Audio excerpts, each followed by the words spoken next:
जय हिंद। आज हमारी नेक्स्ट क्लास में हमारा जो टॉपिक होने वाला है, हमारा टॉपिक होगा अंतर्राष्ट्रीय सम्मेलन।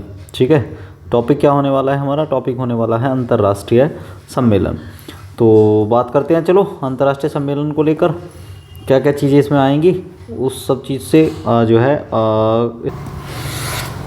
देखो, पहला क्वेश्चन क्या है? पहला क्वेश्चन तो यही है कि COP28 जो संयुक्त राष्ट्र जलवायु परिवर्तन शिखर सम्मेलन 2023 हुआ है, इसका आयोजन कहाँ हुआ है?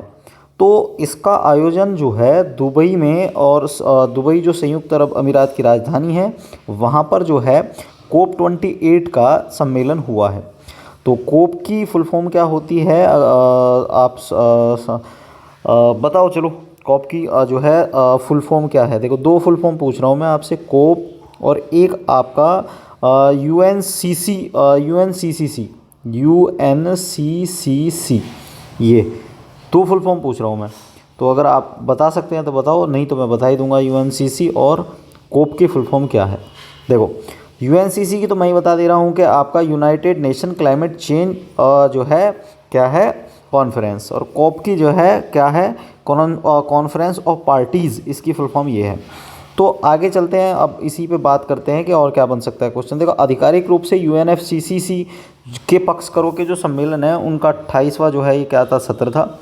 सुल्तान अहमद अल जाबेर को दुबई में इसकी अध्यक्षता सौंपी गई थी। सुल्तान अहमद अल जाबेर, ये वाली बात ध्यान रखना कि सुल्तान अहमद अल जाबेर को इसकी अध्यक्षता सौंपी गई थी। ठीक है, COP28 ऐतिहासिक रहा क्योंकि सम्मेलन में पेरिस समझौते के तहत जलवायु परिवर्तन को संबोधित करने की, जो पेरिस जलवायु समझौता जो हुआ था, उस परिवर्तन को संबोधित करने के लिए वैश्विक प्रयासों के प्रथम वैश्विक स्टॉक टेक की सहमति बनी है इसमें। अभी जो पिछले जैसे COP26 हुआ था, COP27 हुआ था, तो उसमें वैश्विक जो स्टॉक स्टेक हो रहा था उसमें सहमति नहीं बन पा रही थी, बट इसमें पहली बार जो है वो क्या हुआ, स्टॉक स्टेक पर सहमति बनी है। अब आप कहोगे कि स्टॉक स्टेक क्या होता है? तो स्टॉक स्टेक एक ऐसी प्रक्रिया होती है जो हितधारक जो पेरिस जलवायु समझौते के लिए लक्ष्य को प्राप्ति करने की दिशा में उनकी सामूहिक प्रगति को आकलन करने में क्या बनाती है, ये सक्षम बनाती है।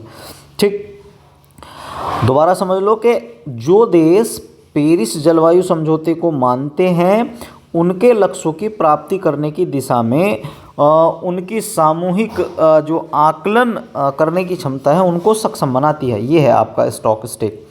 ठीक, इसके बाद वैश्विक ग्रीन हाउस गैस उत्सर्जन में 2019 के स्तरों की तुलना में 2030 तक 43% कटौती करने का लक्ष्य रखा गया है। इसमें ग्लोबल वार्मिंग के तहत जो है 1.5 डिग्री सेल्सियस तक जो है उसका टेम्परेचर को मेंटेन करने की बात की गई है।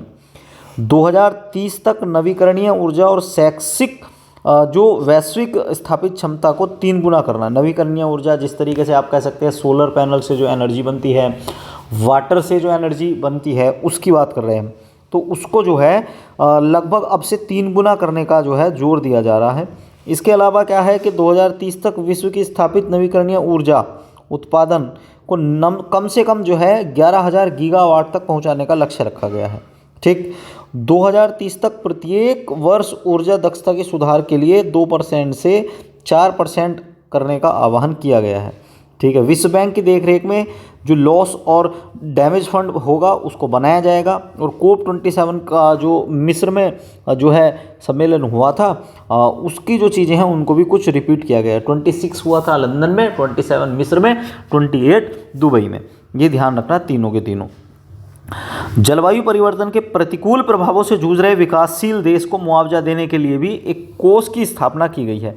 ये वाली बात भी ध्यान रखना कि ऐसा तो है नहीं कि सभी देशों के पास बहुत ज़्यादा पैसा है। तो जो विकासशील देश हैं, तो उनको जो हानि होगी उसको भरने के लिए भी क्या किया गया है, जो है एक कोष की स्थापना की गई है। COP28 की वैश्विक शीतलन प्रतिज्ञा जो ग्लोबल कूलिंग प्लेज है, उसकी बात करें तो उसमें 66 राष्ट्रीय सरकारें हैं। ये वाली बात ध्यान रखना, कितनी सरकारें हैं? 66 राष्ट्रीय सरकारें शामिल हैं, जो 2050 तक क्या करने वाली हैं, जो आपका कूलिंग प्लेज होगा, शीतलन संबंधी जो प्रतिज्ञा है, तो उसको 68% तक क्या करना है, कम करने के लिए बताया गया है। परमाणु ऊर्जा को 2050 तक बढ़ाकर 3 गुना कर दिया जाएगा। परमाणु ऊर्जा को बढ़ाकर कितना कर दिया जाएगा? 2050 तक 3 गुना कर दिया जाएगा। और अभी मैंने बताया था कि जो आपकी जो नवीकरणीय ऊर्जा है उसको जो है कितना बढ़ा दिया जाएगा? उसको 43%। ठीक है, ये वाली ध्यान रखना दोनों बात, कभी 43% 50% में कन्फ्यूजन कर लो। COP28 के दौरान वैश्विक जलवायु कार्यवाही शिखर सम्मेलन वर्ल्ड क्लाइमेट एक्शन समिट में भारत की तरफ से नरेंद्र मोदी ने क्या लिया था? हिस्सा लिया था। ये वाली बात आप ध्यान रखना। और इसके अलावा 2023 में दिसंबर के महीने में ये आयोजित किया गया है। और इसके अलावा COP33 की मेज़बानी अब पेशकश की गई है, 33 की पेशकश की गई है, UNFCCC के हस्ताक्षर हो उसके। ये पता चला है कि COP33 जो है उसके बाद जो है अभी अपने एक लिस्ट जारी करेंगे, उसमें किस देश में ये रखा जाएगा उसके लिए चर्चा है। COP2 का आयोजन अभी ध्यान रखना भारत में हुआ है, इसके बाद अभी तक भारत में कोई आयोजन इसका नहीं हुआ है। ठीक। और COP28 के तहत एक पहल शुरू की गई है, काफ़ी चर्चा में है और दिल्ली पुलिस वाले एग्जाम में आ भी गई है कि ग्रीन क्रेडिट पहल का शुभारंभ किया गया है इसमें। ठीक है, ग्रीन क्रेडिट पहल का शुभारंभ किया गया है। अब ये ग्रीन क्रेडिट पहल क्या होती है?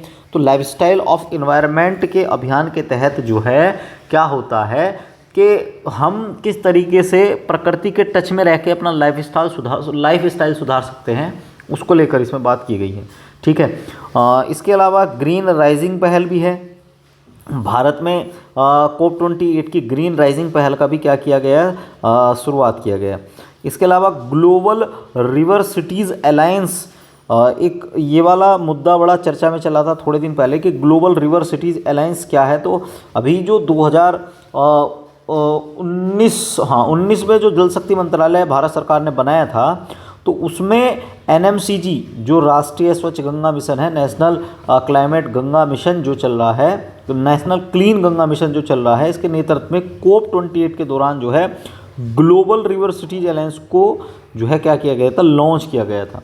तो इसमें होता क्या है कि शहरी नदी प्रबंधन, शहर का जो नदी प्रबंधन है उसको किस तरीके से हम कर सकते हैं, ये है। और 11 देशों के 275 से अधिक नदी शहरों को इसमें भागीदार किया गया था। भारत सहित इसमें 11 देश हैं। ठीक है, मिस्र, नीदरलैंड, डेनमार्क, घाना, ऑस्ट्रेलिया, भूटान वगैरह हैं इसमें सारे। ठीक, बड़े देशों की बात करें तो इसमें जैसे भारत, मिस्र और ऑस्ट्रेलिया और USA, ये इम्पोर्टेंट है इसमें।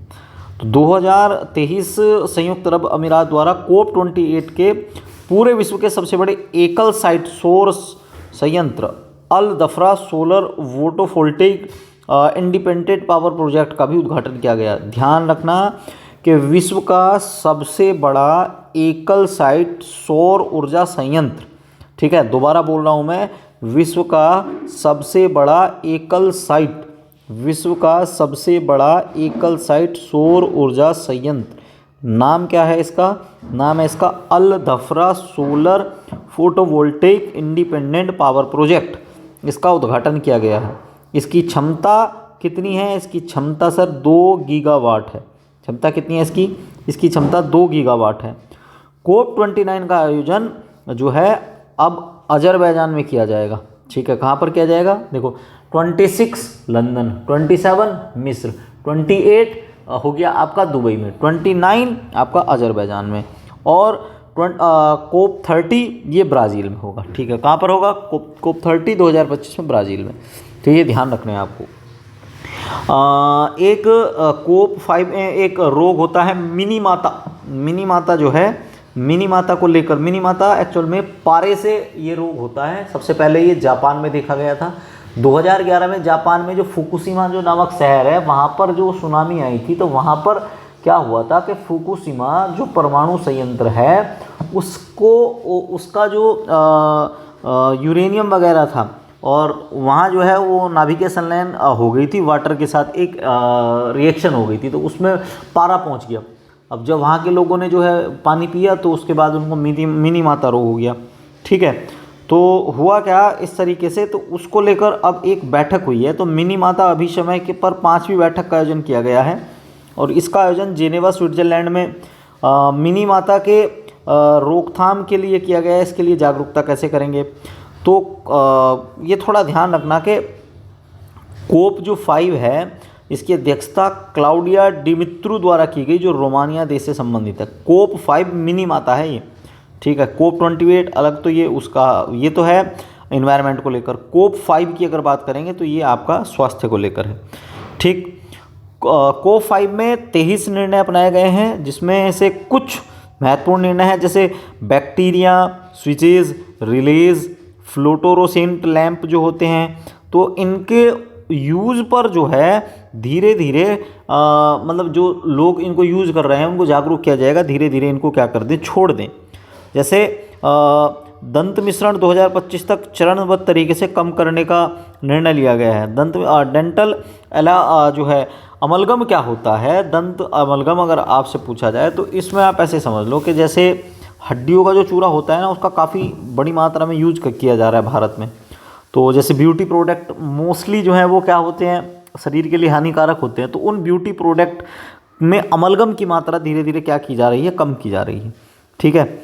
वर्ष 2025 तक चरणबद्ध रूप से सौंदर्य प्रसाधनों में प्रयोग होने वाले पारे को क्या किया जाएगा, कम।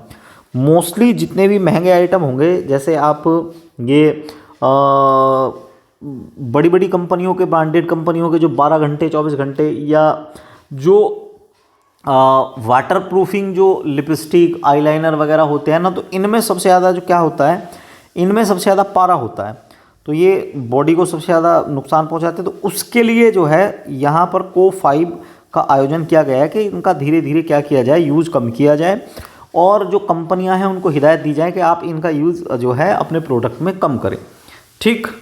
तो ये था मिनीमाता। एक छोटी सी फिल्म भी बनाई गई थी, मिनीमाता फिल्म का भी प्रदर्शन किया गया था, और जिसके डायरेक्टर जो थे वो कौन थे, एंड्रयू लेविटास थे। इसके अलावा कोप 6 की जो बैठक है वो चिली की अध्यक्षता में होगी, 2025 में होगी, ठीक है। और कोप 6 ओस्वाल्डो पेट्रिसियो अल्वारेज प्रेज के द्वारा की जाएगी, इसकी अध्यक्षता। ये जो है समझ में आ गया होगा, चिली के हैं, ओस्वाल्डो पेट्रिसियो अल्वारेज पेरेज के द्वारा की जाएगी। इसके अलावा इसमें कोई ख़ास बात है नहीं। हाँ, इसमें यह है कि मिनीमाता अभी समय के कुल 128 हस्ताक्षरकर्ता देश हैं और 147 इसके पक्षकार देश हैं, ठीक। चलो अगला क्वेश्चन क्या है, अगला क्वेश्चन ये है कि GPAI सम्मेलन 2023, GPAI सम्मेलन 2023 है। तो इसमें क्या है कि भारत में एक मंडपम नई दिल्ली GPAI में आयोजन किया गया है। एक्चुअल में GPAI क्या है, तो इस शिखर सम्मेलन में दिल्ली में घोषणा पत्र अंगीकृत किया गया है। तो इसमें एक मंत्री परिषद निकाय होगा, मिनिस्ट्री लेवल की बॉडी है, जिसमें कुछ सदस्य इसमें क्या होंगे, शामिल होंगे। तो global partnership of artificial intelligence को कहा जाता है GPAI, ठीक है। ये वाली बात ध्यान रखना कि ग्लोबल पार्टनरशिप आर्टिफिशियल इंटेलिजेंस को क्या कहा जाता है, इसको कहा जाता है आपका GPAI, ठीक। मल्टी स्टेक होल्डर एक ये पहल है और AI के क्षेत्र में सहयोग बढ़ाने के लिए इसका यूज किया जा रहा है। 15 जून को 2020 को इसको लॉन्च किया गया था और वर्तमान में GPAI के सदस्यों की कुल संख्या 29 है और OCAD और GPAI में स्थायी पर्यवेक्षक परमानेंट ऑब्जर्वर की भूमिका ये निभा रहा है, ठीक है। और यूनेस्को भी GPAI पर्यवेक्षक के रूप में क्या हुआ है, शामिल हुआ है। ये बात ध्यान रखना। पहला पर्यवेक्षक जो GPAI का सम्मेलन हुआ था वो कनाडा में हुआ था, मॉन्ट्रियल में। दूसरा पेरिस फ्रांस में, तीसरा टोक्यो जापान में हुआ था, ठीक। ये है इस शिखर में, मैंने बताया कि इस शिखर सम्मेलन में 28 देश शामिल हैं और वो देश कौन कौन से हैं, वो भारत सहित हैं, यूरोपियन संघ है, तो बड़ा इंपॉर्टेंट है, भारत है इसमें। और इस शिखर सम्मेलन में ब्लेचले घोषणा पर हस्ताक्षर किया गया था। ऐतिहासिक घोषणा है, AI के सिस्टम फ्रंटियर के रूप में जाना जाता है। संभावित जोखिमों लाभों को संबोधित करने का एक समूह है, ठीक है। और ब्लेचले घोषणा फ्रंटियर AI जोखिम से निपटने हेतु पहला वैश्विक समझौता है, ये वाली बात भी ध्यान रखना। इस शिखर सम्मेलन के दौरान 2 नवंबर 2023 को UK में विश्व के प्रथम एआई सुरक्षा संस्थान, वर्ल्ड का पहला सुरक्षा संस्थान जो है एआई का, वो भी लॉन्च किया गया है। ठीक, एआई क्या करेगा, उभरते हुए जो प्रकारों की सुरक्षा के परीक्षण हैं उनको क्या करेगा, ये उनकी देखभाल करेगा। ये वाली बात भी आप ध्यान रखेंगे। ठीक, इसके अलावा अगला जो है एक 3D बेसिन समिट या ब्राज़ील समिट हुई है। ये थोड़ी सही है, पीसीएस में इसी तरह का क्वेश्चन आता है कि हटी हुई सी जिसको लगे कि यार ये कौन सी आने वाली है, तो इस तरह की आएगी ये। तो 3 बेसिन समिट या ब्राज़ील समिट की बात करें तो अफ्रीकी देश है एक, रिपब्लिक ऑफ कांगो, राजधानी उसकी ब्राज़ील है। इसमें 3 basin Shikhar summit of 3 basin एक दूसरे के दूसरे संस्करण का जो है क्या किया गया है, आयोजन किया गया है। ठीक, वर्ष 2011 में कांगो गणराज्य की राजधानी जो है ब्राज़ील में इसका आयोजन किया गया। इसके अलावा होता क्या है कि collective commitment of sustainable future के लिए जो है एक प्रतिबद्धता के लिए केंद्रीय विषय पर इस सम्मेलन की जो है का आयोजन किया गया। इसकी अध्यक्षता जो है कांगो के राष्ट्रपति डेनिस सैसो नेगोसो ने की है। ठीक है, ध्यान रखना किसने, डेनिस सैसो नेगोसो के द्वारा की गई है।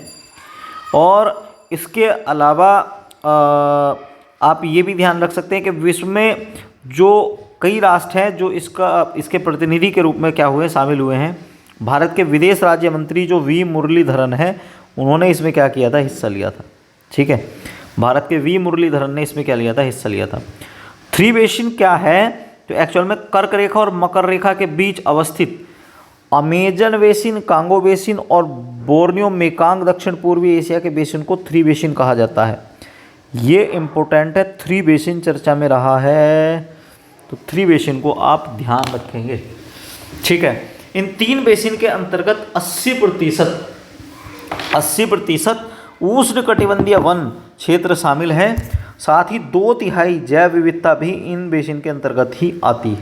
ठीक है, इसको जरा ध्यान से पढ़ो। इसके अलावा ये भी ध्यान रखेंगे आप कि अमेजन पृथ्वी पर सबसे बड़ा उष्णकटिबंधीय वर्षावन क्षेत्र है, जो कहाँ पर है, साउथ अमेरिका में है। इस बात को भी ध्यान रखेंगे। ब्राज़ील सहित दक्षिण अमेरिका के 9 देश इसमें विस्तृत हैं। Brazil, Venezuela, Colombia, Suriname, Peru, Ecuador, Bolivia, French Guiana और गुयाना ये शामिल है। ठीक, कांगो बेसिन की बात करेंगे तो विश्व का दूसरा सबसे बड़ा उष्णकटिबंधीय वर्षावन जो है वो इसी क्षेत्र में है। विश्व का 6% ये हिस्सा है। अगर इसकी बात करेंगे अमेजन वर्षावन का, तो ये लगभग 21% है और ये 6% है।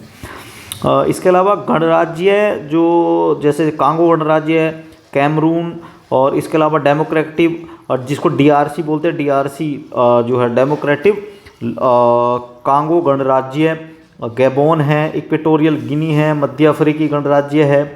तो ये तो है आपके आप समझो कि कांगो बेसिन में, और 10 देश जो आ रहे हैं वो किस में आ रहे हैं, अमेजन बेसिन में आ रहे हैं। बोर्नियो मेकांग दक्षिण पूर्व एशिया का जो तीसरा सबसे बड़ा कार्बन सिंक है वो एशिया के 2 उपक्षेत्रों में है, मेकांग नदी के क्षेत्र में विस्तृत है। ठीक है, चीन में है मेकांग नदी, इसको भी ध्यान रखेंगे थोड़ा सा। G77 का जो हाल ही में शिखर सम्मेलन हुआ है वो कहाँ पर हुआ है, तो चीन का 2 दिवसीय शिखर सम्मेलन हवाना और क्यूबा में इसको आयोजित किया गया है। ठीक, हवाना और क्यूबा में इसको क्या किया गया है, आयोजित किया गया है। इस बात का ध्यान रखेंगे थोड़ा सा। और इसमें क्या है, क्यूबा के जो राष्ट्रपति हैं जो है मिगुएल डियाज, ये ध्यान रखना कि मिगुएल डियाज के द्वारा इसकी अध्यक्षता की गई है। ठीक है, इसकी अध्यक्षता किसके द्वारा, मिगुएल डियाज के द्वारा इसकी अध्यक्षता की गई है। ठीक, इसके अलावा ये क्या है कि वर्तमान में जो आपकी करंट डेवलपमेंट जो चैलेंजेस हैं वो है क्या क्या, तो the role of science, technology and environment, इसको लेकर जो है इनकी चुनौतियाँ किस तरीके से हम फेज कर सकते हैं, उसको लेकर ये G77 शिखर सम्मेलन का आयोजन किया गया है। इसी शिखर सम्मेलन पर एक हवाना घोषणा पत्र भी क्या हुआ है, जारी हुआ है। और G77 चीन शिखर सम्मेलन में संयुक्त राष्ट्र महासचिव एंटोनियो गुटेरस ये भी वहाँ आए थे, एंटोनियो गुटेरस भी यहाँ पर आए थे। और G77 का आगामी शिखर सम्मेलन 2024 में युगांडा में आयोजित किया जाएगा। कहाँ पर? G77 का आगामी शिखर सम्मेलन युगांडा में आयोजित किया जाएगा। क्लियर है इतनी बात? और इसके अलावा जो पिछला शिखर सम्मेलन था वो पाकिस्तान में आयोजित किया, जो है पाकिस्तान ने इसकी अध्यक्षता की थी। और 1964 में G77 के संगठन के पश्चात भारत ने इसकी अध्यक्षता की थी। अभी तक उसके बाद भारत ने इसकी अध्यक्षता नहीं की है। G77 क्या है? तो ग्रुप ऑफ 77 की स्थापना 1964 में 77 जो अनडेवलप्ड कंट्रीज़ हैं उनके द्वारा की गई थी। इसमें क्या होता है कि अब धीरे धीरे इनकी संख्या बढ़कर 134 हो गई है। और चीन के अनुसार G77 वो उसका सदस्य नहीं है, बल्कि इस मात्र समूह के मिशन का समर्थक है। चीन अपने आप को डेवलप मानता है, ठीक है, क्योंकि होता क्या है कि चीन में मोस्टली जो जैसे रहने की जगह हो गई, खाने के लिए, एजुकेशन के लिए, वो काफ़ी हद तक बढ़ चुका है, बहुत अच्छा हो चुका है। तो उस वजह से जो है चीन अपने आप को इस में नहीं मानता, वो केवल ये मानता है कि वो इसका समर्थक है, ना कि वो इसका सदस्य है। G77 की अगर बात करेंगे तो दुनिया की लगभग 80% जो पॉपुलेशन है ये उसका प्रतिनिधि करता है, और भारत भी G77 का एक महत्वपूर्ण सदस्य है। इसके अलावा G20 इम्पोर्टेंट है, भारत में आयोजित हुआ है, तो इसको थोड़ा अच्छे से देखेंगे। तो G20 शिखर सम्मेलन की अगर बात करेंगे तो भारत में जो है मंडपम प्रगति मैदान में जो है इस सम्मेलन का आयोजन किया गया था। मंडपम बड़ा चर्चा में रहा था। मंडपम क्या है, अब इसकी पूरी डिटेल में आपको मैं बात बताता हूँ। तो भारत द्वारा इस शिखर सम्मेलन का आयोजन किया गया है। भारत की बात करेंगे तो लगभग भारत के 60 शहरों में 200 बैठकें जो है आयोजित हुई, और 1 लाख से अधिक प्रतिनिधियों ने इसमें क्या किया है, भाग लिया है। ठीक, 1 लाख से अधिक प्रतिनिधियों ने भाग लिया है। उत्तर प्रदेश में लखनऊ, वाराणसी, आगरा और ग्रेटर नोएडा इससे संबंधित रहे हैं। अमिताभ कांत को G20 शेरपा और हर्षवर्धन श्रृंगला को G20 का समन्वयक जो है नियुक्त किया गया था। चीफ कोऑर्डिनेटर, ठीक है, कौन थे? हर्षवर्धन श्रृंगला थे। G20 ने अपनी G20 की अध्यक्षता के दौरान भारत ने क्या किया है, अतिथि देशों के रूप में कौन कौन आए यहाँ पर? बांग्लादेश, मिस्र, Mauritius, Netherland, Nigeria, Oman, Singapore, Spain, UAE को आमंत्रित किया। ठीक है, अतिथियों के रूप में, अतिथि देश हैं, G20 में शामिल नहीं है, अतिथि देश हैं। G20 में अब होता है ग्रुप ऑफ 20 है ये, तो इसमें IMF, World Bank, WHO, WTO World Trade Organisation, ILO, FSB, OECD और क्षेत्रीय संगठन है जैसे AU है, EUDA है, NEPAD है और आसियान है, इसके अध्यक्ष आए हैं। इसके अलावा राष्ट्रीय संगठनों के अध्यक्ष भी आए, ISA, CDRI थोड़ा सा तुमने नया सुना होगा, तो इसको ध्यान रखना कि कोलेक्शन फॉर डिजास्टर रिलाइज्ड और इंफ्रास्ट्रक्चर है। एशियाई विकास बैंक, इतनी सारी संस्थाओं को इसमें आमंत्रित किया गया है। और G20 नई दिल्ली लीडर्स, इसमें घोषणा पत्र को अंगीकृत किया गया है। ये वाली बात ध्यान रखना कि इसमें क्या किया गया है, G20 लीडर्स में एक घोषणा पत्र को क्या किया गया है, इसमें अंगीकृत किया गया है। ठीक है, घोषणा पत्र को क्या किया गया है, इसमें अंगीकृत किया गया है। G20 के जो नेता हैं, महिला मंत्री में अगर देखा जाए तो महिला मंत्री स्तरीय जो हैं वो इसकी समर्थन में रही हैं। महिला सशक्तिकरण पर एक वर्किंग ग्रुप की सहायता से जो है एक कह सकते हैं कि G20 वुमेन्स मिनिस्ट्रियल की स्थापना की गई थी। इसमें G20 समूह का स्थायी सदस्य अफ्रीकी संघ को भी क्या कर दिया गया है, इसमें बना दिया गया है। ये एक बड़ी बात है। अफ्रीकी संघ जो है, जो अफ्रीकी यूनियन है, AU है, पहले वो G20 का स्थायी सदस्य नहीं था, बट अब इसको परमानेंट मेंबर इसका क्या कर दिया है, बना दिया है। और यूरोपीय संघ के बाद G20 में शामिल होने वाला ये दूसरा रीजनल ब्लॉक है। रीजनल ब्लॉक का मतलब क्या होता है, रीजनल क्षेत्र, ब्लॉक का मतलब होता है गुट, तो ये क्या है, रीजनल ब्लॉक है। ठीक है, इसके अलावा आप ध्यान रखना कि क्षेत्रीय वर्ष 1999 में G20 की स्थापना के बाद से ये पहला अवसर है कि जब इसकी सदस्यता का क्या किया गया है, विस्तार किया गया है, नहीं तो तब से ऐसा ही चल रहा था जैसा ये है। ठीक, इसके अलावा और क्या है कि अफ्रीकी संघ में लगभग जो है 55 देश हैं। अफ्रीका कॉन्टिनेंट में दुनिया के सबसे ज़्यादा देश है ना, 55, तो 55 देश इसमें अब जो है क्या हुए हैं, ये शामिल हुए हैं। आधिकारिक रूप से 2002 में जो है अफ्रीकी संघ को लॉन्च किया गया था और अफ्रीकी संघ के वर्तमान अध्यक्ष अजाली ओसोमानी हैं, ठीक है। और ये कहाँ के, कोमोरोस के राष्ट्रपति हैं। अभी थोड़ी देर पहले इनका जो है जिक्र आया था कि अजाली ओसोमानी कौन हैं, तो ये कोमोरोस के क्या हैं, कोमोरोस के राष्ट्रपति हैं, इस बात का भी ध्यान रखेंगे।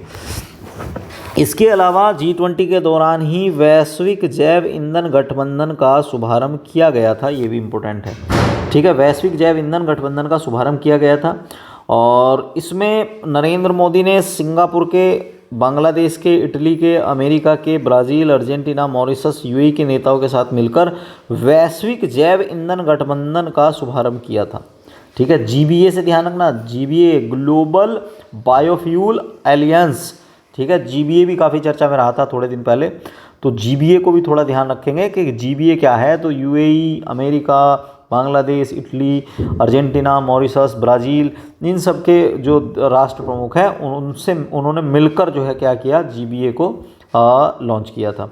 वैश्विक जैव ईंधन गठबंधन के अध्यक्षों के रूप में भारत की ये क्या है, एक पहल है, ठीक है। ये वाली बात भी ध्यान रखेंगे कि वैश्विक जो जैव ईंधन के रूप में भारत के गठबंधन की ये क्या है, पहली बार पहल है।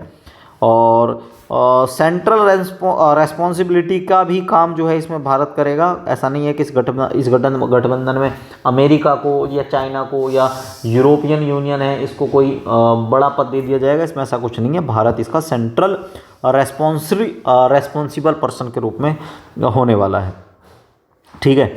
भारत मध्य पूर्व यूरोप आर्थिक गलियारा, ये भी थोड़ा सा ध्यान रखना कि मध्य पूर्व यूरोप आर्थिक गलियारा क्या है, ठीक है। तो इसमें एक चीज़ का और ध्यान रखना GBA में कि GBA में जैव ईंधनों के प्रमुख उत्पादक उपभोक्ताओं में अमेरिका 52%, ब्राज़ील 30%, भारत 3% का वैश्विक इथेनॉल उत्पादन कर रहे हैं। लगभग 85% ये 3 देश ही कर रहे हैं और उपभोग के मामले में लगभग ये 81% कर रहे हैं। मतलब उपभोग भी अच्छे लेवल पर कर रहे हैं और जो है इसको प्रोड्यूस भी अच्छे लेवल पर कर रहे हैं, ये वाली बात भी ध्यान रखेंगे। G20 शिखर सम्मेलन 2023 के दौरान भारत, अमेरिका, सऊदी अरब, यूएई, फ्रांस, जर्मनी, इटली, यूरोपीय संघ के नेताओं के मध्य ध्यान रखना कि आर्थिक गलियारा बना है एक, जिसको IMEC कहा गया है, Indian middle east Europe economic corridor. काफ़ी चर्चा में रहा था ये भी, India middle east Europe economic corridor. ये क्या है कि एक MOU के द्वारा इसको जो है हस्ताक्षरित कर दिया है। इसमें जैसे चीन की बेल्ट एंड रोड इनिशिएटिव के बनाया था ना उसने, तो ऐसे ही अब जो है ये आपका भारत बना रहा है जो है आपका IMEC। तो एशिया, अरब की खाड़ी, यूरोप के मध्य विस्तार की कनेक्टिविटी और इकोनॉमिकल जो स्टेबलाइजेशन है उसके लिए जो है ये क्या करेगा, इसको प्रोत्साहित करेगा, ये वाली बात भी ध्यान रखना। IMEC का निर्माण 2 अलग अलग गलियारों से मिलकर होगा। इसमें एक गलियारा तो होगा जिसको कहा जाएगा पूर्वी गलियारा, ईस्ट कॉरिडोर। इसके अलावा पूर्वी गलियारा जो है भारत को अरब की खाड़ी से जोड़ेगा। एक गलियारा और होगा इसमें जिसका नाम होगा, जो होगा आपका, जिसको कहा जाएगा उत्तरी गलियारा। उत्तरी गलियारे की अगर बात करेंगे तो उत्तरी गलियारा, ये गलियारा अरब की खाड़ी को यूरोप से जोड़ेगा, ठीक है। अरब की खाड़ी को क्या करेगा, ये यूरोप से जोड़ेगा। देखो पहला वाला जो है वो क्या करेगा, भारत को अरब की खाड़ी से जोड़ेगा। दूसरा वाला अरब की खाड़ी को यूरोप से जोड़ेगा। इसमें पोर्ट्स के माध्यम से और रेल के माध्यम से यूरोप और मध्य एशिया और पूर्व एशिया को आपस में क्या किया जाएगा, कनेक्ट किया जाएगा। इसके अलावा और क्या है कि ship to rail transit network एक उपलब्ध कराने की कोशिश की जाएगी, ठीक है। और इससे यूएई, सऊदी अरब, जॉर्डन, इजराइल, यूरोप के मध्य सेवाओं में मतलब जो और ज़्यादा पैसे लगते हैं वो धीरे धीरे क्या होने शुरू हो जाएंगे, कम हो जाएंगे, ठीक है। वो पैसे जो हैं क्या होंगे, कम होंगे। इसके अलावा यहाँ ध्यान रखना कि 18वें G20 शिखर सम्मेलन के समापन के अवसर पर प्रधानमंत्री नरेंद्र मोदी ने ब्राज़ील के राष्ट्रपति लुइज इनासियो लुला डी सिल्वा को अध्यक्षता के गेवल सौंप दिए हैं। अगला जो होगा वो कहाँ पर होगा, वो आपका ब्राज़ील में होगा। तो अब की इसकी बात अध्यक्षता के गेवल जो सौंपे गए हैं वो किसको, इनासियो लुला डी सिल्वा को सौंपे गए हैं, ठीक है। 19वां G20 शिखर सम्मेलन 2024 में आयोजित होगा और रियो डी जेनेरियो में ब्राज़ील में इसको शामिल किया जाएगा, ठीक है। कहाँ पर, ब्राज़ील में इसको शामिल किया जाएगा। तो भारत ने 1 दिसंबर 2022 से 30 नवंबर 2023 तक इसकी अध्यक्षता की है, ये वाली बात आप ध्यान रखेंगे, ठीक है। और G20 की अध्यक्षता का जो लोगो था उसका नाम था वसुधैव कुटुंबकम, या एक पृथ्वी एक कुटुंब एक भविष्य, इंग्लिश में कहेंगे इसको one earth one family one future के थीम पर था। और ये एक महाउपनिषद के प्राचीन संस्कृत पाठ से लिया गया है। G20 का अगर लोगो की बात करेंगे तो मैंने अभी बताया राष्ट्रीय ध्वज के जीवित रंगों में केसरिया और हरे रंग और नीले रंग से प्रेरित था। और कमल को जो है क्या किया गया था, पृथ्वी के साथ जो है इसको दर्शाया गया था और पृथ्वी की चुनौतियों के बारे में इसमें बात की गई थी, ठीक है। और इसके अलावा कमल की 7 पंखुड़ियों जैसे 7 महाद्वीपों, 7 सार्वभौमिक संगीतों और स्वरों का प्रतिनिधित्व करती हैं। 7 पंखुड़ी जो थी इसमें, तो किसका, 7 महाद्वीपों का, 7 सार्वभौमिक संगीत के स्वरों का प्रतिनिधित्व कर रही थी। और देवनागरी लिपि में भारत लिखा हुआ था इस पर, ठीक है। क्या लिखा हुआ था, भारत लिखा हुआ था, ठीक। इसके अलावा 43 आसियान शिखर सम्मेलन, अगला क्वेश्चन है। तो 43 आसियान शिखर सम्मेलन की अगर बात करेंगे तो ये शिखर सम्मेलन जो है जकार्ता इंडोनेशिया में संपन्न हुआ है। कहाँ पर संपन्न हुआ है, जकार्ता इंडोनेशिया में संपन्न हुआ है, इसको ध्यान रखेंगे थोड़ा सा। 43वें आसियान शिखर सम्मेलन की अध्यक्षता जो है इंडोनेशिया के राष्ट्रपति, बहुत फेमस आदमी है, कई बार चर्चा में रहते हैं, नाम क्या है, जोको विडोडो के द्वारा की गई है। और इस शिखर सम्मेलन का जो थीम था वो क्या था कि आसियान मैटर्स एपिसेंट्रम ऑफ ग्रोथ, ठीक है। इस शिखर सम्मेलन की अगर थीम की बात करेंगे तो थीम मैंने आपको बता दी है, आसियान मैटर्स एपिसेंट्रम ऑफ ग्रोथ, इसकी जो है ये क्या थी, थीम थी। और इस शिखर सम्मेलन के समापन में इंडोनेशिया द्वारा आसियान की अध्यक्षता PDR को सौंपी गई है। किसकी अध्यक्षता, PDR को सौंपी गई है। और अध्यक्षता अब इसकी 24 में जो होंगी वो लाओ PDR के द्वारा की जाएगी। और एनहेंसिंग कनेक्टिविटी एंड रेजिलिंग इसका नया विषय होगा। 2024 की जो इसकी थीम होगी वो क्या होगी, एनहेंसिंग कनेक्टिविटी एंड रेजिलियंस होगा, ठीक। इंडोनेशिया के राष्ट्रपति जोको विडोडो के निमंत्रण पर भारत के प्रधानमंत्री नरेंद्र मोदी भी इसमें गए थे। खैर भारत इसका सदस्य नहीं है, बट फिर भी इसमें भारत गया था। 20वें आसियान शिखर सम्मेलन और 18वें पूर्वी एशियाई शिखर सम्मेलन में भारत ने क्या किया, भाग लिया। और जकार्ता इंडोनेशिया में 20वां आसियान शिखर सम्मेलन, भारत शिखर सम्मेलन आयोजित हाँ ये हो गया, ये तो मैंने पहले ही बता दिया इसको। तो व्यापक रणनीतिक भागीदारी के स्तर पर प्रोन्नत किए जाने वाले जो कार्यक्रम होंगे उसका सम्मेलन जो है वो भारत में हुआ था। ये वाली बात थोड़ा पुरानी हो गई है, इसको ज़्यादा ज़रूरत देने की महत्व देने की ज़रूरत नहीं है।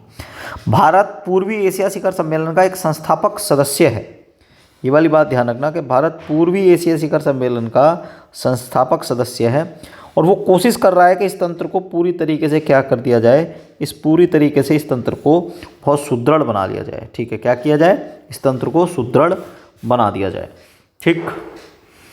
तिमोर लेस्ते बहुत चर्चा में रहा है क्योंकि हाल ही में कनाडा से हमने अपना दूतावास बंद किया था, उसके बाद तिमोर लेस्ते में एक नया दूतावास खुला था, तो उसको भी ध्यान रखेंगे कि जकार्ता आसियान भारत शिखर सम्मेलन के दौरान नरेंद्र मोदी ने दिल्ली तिमोर लेस्ते में भारतीय दूतावास स्थापित किए जाने की घोषणा की थी, ठीक है। दिल्ली तिमोर लेस्ते की राजधानी है, दिल्ली जो है वो किसकी, ध्यान रखना, दिल्ली तिमोर लेस्ते की राजधानी है, दिल्ली नहीं है, दिल्ली है, तिमोर लेस्ते की राजधानी है।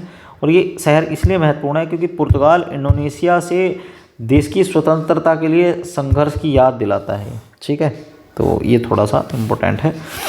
15वां ब्रिक्स सम्मेलन की अगर बात करेंगे, 15वां ब्रिक्स सम्मेलन कब आयोजित हुआ, तो 15वां ब्रिक्स सम्मेलन जो है दक्षिण अफ्रीका के जोहान्सबर्ग में इसको आयोजित किया गया था, ठीक है। ये वाली बात ध्यान रखेंगे कि ये कहाँ पर, दक्षिण अफ्रीका के जोहान्सबर्ग में जो है क्या किया गया था, आयोजित किया गया था। और कोविड-19 की महामारी के कारण जो है इसका आयोजन थोड़े समय के लिए टालते रहे और कोविड-19 के बाद अब ब्रिक्स सम्मेलन का एक पहला भाग था, व्यक्तिगत रूप से जो है इसमें शामिल हुए हैं, अदरवाइज इसमें वर्चुअल ही सारे के सारे देश जो है शामिल हो रहे थे। ब्रिक्स और अफ्रीका 15वें ब्रिक्स सम्मेलन का मुख्य विषय क्या था, अगर इसकी थीम की बात करें तो इसका थीम था कि BRICS and Africa partnership for mutuality accelerated growth sustainable development and inclusive multilateralism. ठीक है, ये है ब्रिक्स और अफ्रीका पारंपरिक रूप से त्वरित विकास, सतत विकास और समावेशी बहुपक्षवाद के लिए साझेदारी। ये इसका क्या है, कह सकते हैं थीम है। बहुत लंबा थीम है यार इसकी, तो एक बार दोबारा पढ़नी पड़ेगी। ब्रिक्स और अफ्रीका पारंपरिक रूप से त्वरित विकास, सतत विकास, समावेशी बहुपक्षवाद के लिए साझेदारी। ठीक है, अगला क्या क्वेश्चन है? अगला क्वेश्चन ये है कि 15वें ब्रिक्स सम्मेलन के अंग के रूप में ब्रिक्स अफ्रीका आउटरीच और ब्रिक्स प्लस डायलॉग जैसे कार्यक्रम जो है आयोजित किए गए हैं। 15वें ब्रिक्स सम्मेलन के पश्चात अब जोहान्सबर्ग सेकंड घोषणा पत्र को अंगीकृत किया गया है। इसमें क्या है, जोहान्सबर्ग सेकंड को क्या किया गया है, अंगीकृत किया गया है। ब्रिक्स खेल सहयोग में जो है क्या करेगा, थोड़ा सा अब और भाग करेगा। ब्रिक्स के नए 6 सदस्य शामिल किए हैं इसमें। तो इसमें अर्जेंटीना, मिस्र, इथोपिया, ईरान, सऊदी अरब और यूएई इसके क्या हैं, ये नए 6 सदस्य हैं। ये वाली बात आप ध्यान रखेंगे। 6 सदस्यों में अर्जेंटीना को छोड़कर शेष 5 देश जनवरी 24 से ब्रिक्स के पूर्णकालिक सदस्य बन जाएंगे। अब ब्रिक्स समूह के सदस्यों की संख्या 5 से बढ़कर कितनी हो गई है, 10 हो गई है। ये वाली बात भी ध्यान रखेंगे।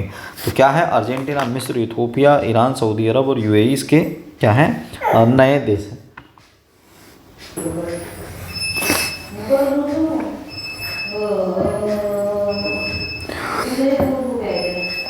22 अगस्त 2013 को प्रधानमंत्री ने ब्रिक्स फिजनेरा फोरम लीडर्स डायलॉग में भाग लिया था। ये वाली बात ध्यान रखेंगे।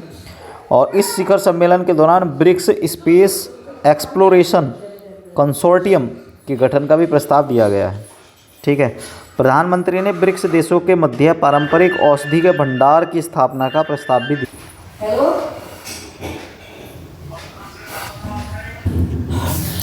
ठीक है, और अगला 2024 का जो ब्रिक्स शिखर सम्मेलन आयोजित होगा वो कजान, रूस में आयोजित किया जाएगा। कजान, रूस में आयोजित किया जाएगा। 23वां शिखर सहयोग सम्मेलन एससीओ, इसको ध्यान रखेंगे, ये इंपॉर्टेंट है, हर बार आता है इससे क्वेश्चन कि 23वें एससीओ की अध्यक्षता भारत में थी अब की बार। और इसकी बैठक की अगर बात करेंगे, बैठक कहाँ हुई है इसकी, तो राष्ट्रीय अध्यक्षों की परिषद की बैठक का जो आयोजन हुआ वो भारत में हुआ था। अरे कहीं भी कह सकते हैं यार, इसमें वर्चुअल हुआ है इसमें, तो ये तो कोई इम्पोर्टेंट है ही नहीं। इसकी अध्यक्षता मोदी ने की थी। और सम्मेलन में कजाकिस्तान, चीन, इसके अलावा आप ये देख सकते हैं किर्गिस्तान, रूस, तजाकिस्तान, ठीक है, उज्बेकिस्तान के राष्ट्रपतियों और पाकिस्तान के तत्कालीन प्रधानमंत्री शहबाज शरीफ ने भी प्रतिभाग किया था।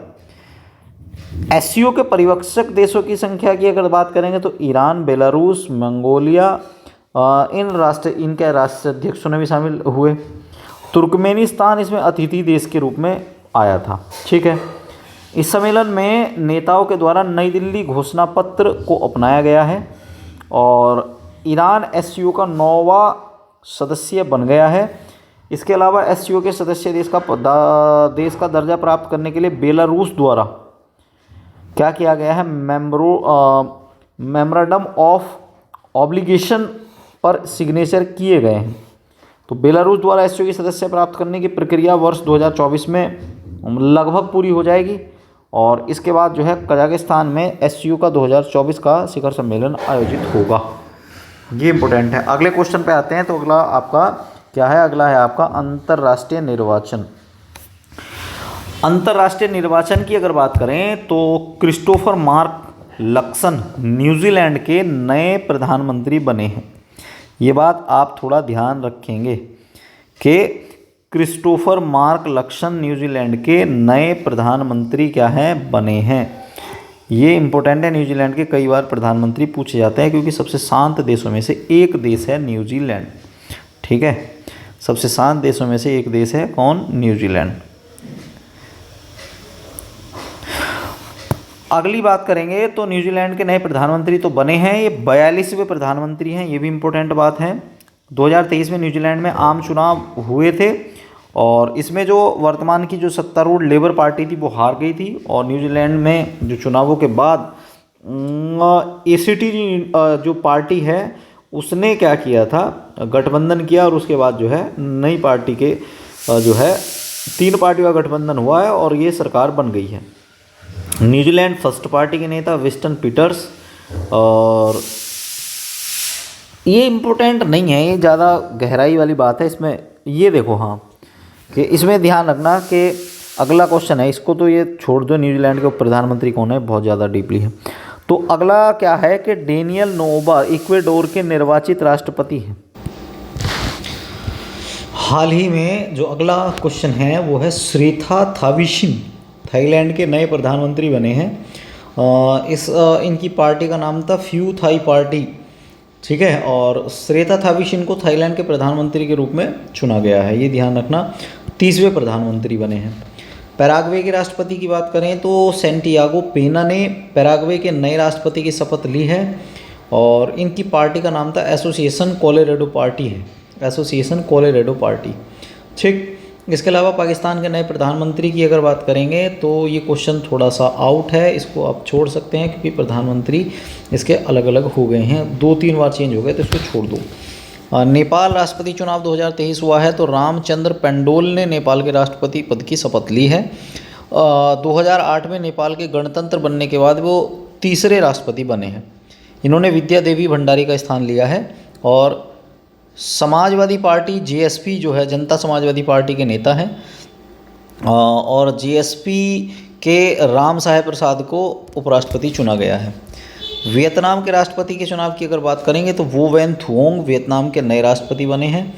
इसके अलावा नाइजीरिया के राष्ट्रपति की बात करें तो चुनाव में ध्यान रखना कि नाइजीरिया के राष्ट्रपति जो बने हैं वो है बोला अहमद अदेकुनले टिनुबू, बड़ा अजीब सा नाम है इनका, क्या नाम है इनका, बोला अहमद अदेकुनले टिनुबू है इनका नाम, जो है इन्होंने नाइजीरिया के राष्ट्रपति की शपथ ली है। इक्वेटोरियल गिनी की अगर बात करेंगे तो मैनुएला रोकाबोटे यहाँ के प्रधानमंत्री बने हैं। इसके अलावा बांग्लादेश राष्ट्रपति चुनाव हुआ है तो बांग्लादेश राष्ट्रपति चुनाव में मोहम्मद शहाबुद्दीन चुप्पू बांग्लादेश के राष्ट्रपति बने हैं। साइप्रस के राष्ट्रपति निकोस क्रिस्टोडेलाइड्स बने हैं, ठीक है, ये ध्यान रखना, निकोस क्रिस्टोडोलाइड्स बने हैं। और इसके अलावा चेक गणराज्य के राष्ट्रपति का चुनाव हुआ है और चेक गणराज्य के जो राष्ट्रपति बने हैं वो है पेट्र पॉवेल, ठीक है। और पेट्र पॉवेल से ध्यान रखना कि नाटो के जो हैं ये क्या रहे हैं, पूर्व सदस्य भी रहे हैं समिति के, जो सैन्य समिति होती है उसके अध्यक्ष भी रहे हैं। पेट्र पॉवेल 2023 को राष्ट्रपति पद ग्रहण कर लिया है इन्हें।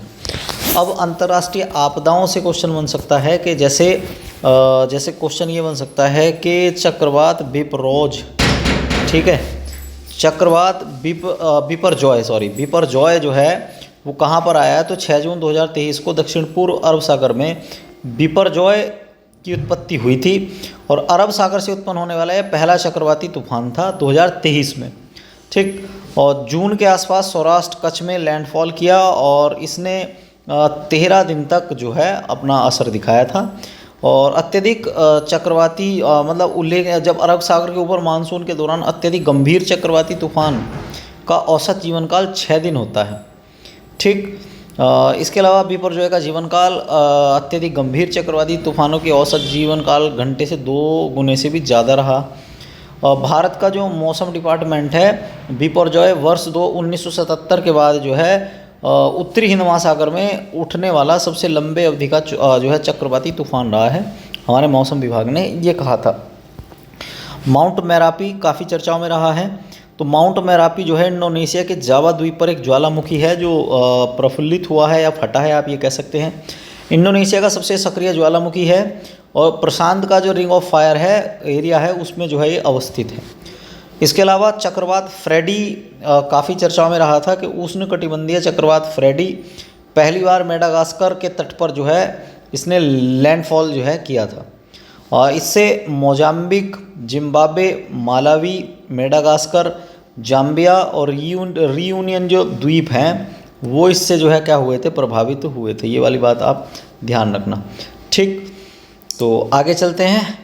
और इसके बाद अब फ्रेडी चक्रवात से और क्या क्वेश्चन बन सकते हैं कि फ्रेडी चक्रवात ऑस्ट्रेलिया के तट पर विकसित हुआ था और दक्षिण हिंद महासागर को पार करते हुए लगभग 80,000 किलोमीटर की दूरी तय कर मेडागास्कर में लैंडफॉल इसने किया था। अब तक के इतिहास में सर्वाधिक दिनों तक 34 दिन रहने वाला चक्रवात है ये। इससे लंबा कोई भी चक्रवात नहीं रहा, 34 दिन तक रहा ये चक्रवात। नासा के अनुसार इस चक्रवात ने इतिहास में किसी भी दक्षिणी गोलार्ध में तूफान की तुलना में सबसे अधिक समय बिताया है, तो इसलिए चक्रवात फ्रेडी जो है इम्पोर्टेंट है। और संचित चक्रवात ऊर्जा जो ACE होती है, कई बार पूछा जा सकता है संचित चक्रवात ऊर्जा क्या होती है, ACE क्या होती है, तो एक ऐसा सूचक है जो प्रति चक्रवात के जीवन काल के दौरान उससे जो पवन ऊर्जा की कुल मात्रा को मापता है, उसके अंदर कितनी जो है विंड एनर्जी थी उसको मापता है, उसको ACE कहा जाता है। इस चक्रवात को 6 फरवरी 2023 को ऑस्ट्रेलिया के मौसम विभाग ने ब्यूरो द्वारा फ्रेडी नाम दिया था। तो आज की क्लास में इतना ही होगा। अब अगली क्लास में मिलेंगे नए टॉपिक के साथ।